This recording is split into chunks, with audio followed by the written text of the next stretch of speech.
And on Indian Outlaw, that's the thing I heard on Indian Outlaw was, man, this has got some feeling to it. So a lot of those licks, were like things that that I might have played like in a bluegrass context or something. But I didn't think about it so much that way. But like the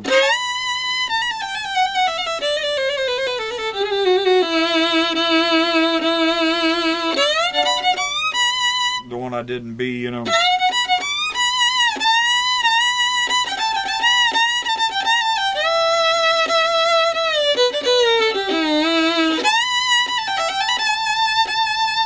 It's all that kind of stuff that really could have been actually like a fiddle tune, is kind of the way I thought of it. So we had that thing, where it does the...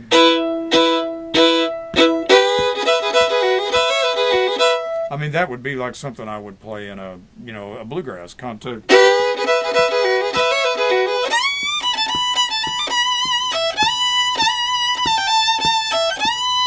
And then there comes that lick. And we play it slow for you, and you can see what it is.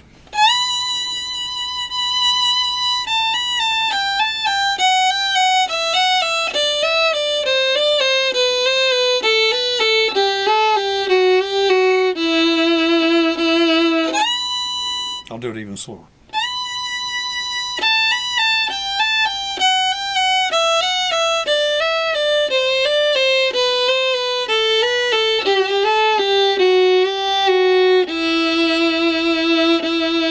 The thing at the front,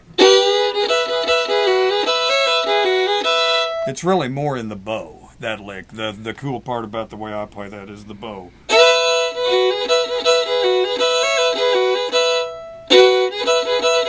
To me, the real, like a little secret nugget hiding down in there is this part of the lick.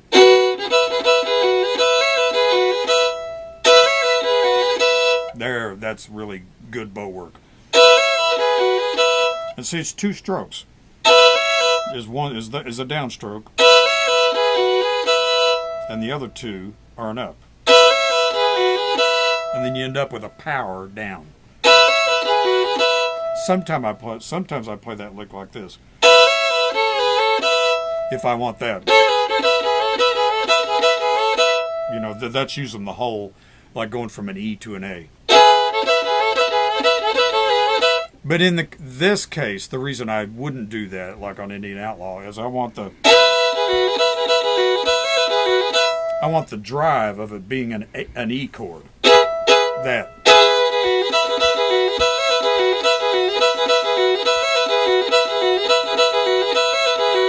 That's the syncopation of it there. You get a better feel for the syncopation if I do it a whole bunch of times in a row.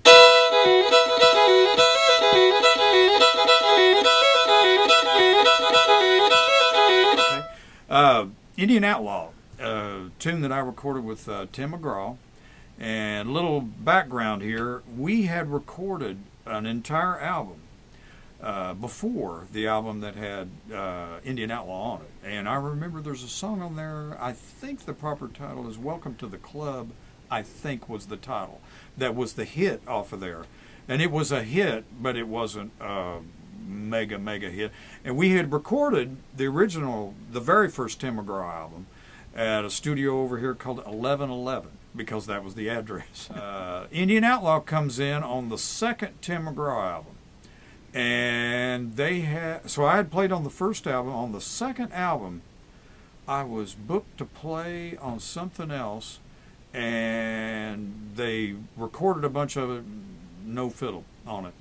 And Byron Gallimore, who Tim's producer, called me and said, "I got a song here, and it really needs a fiddle. Tim really wants you to play on this."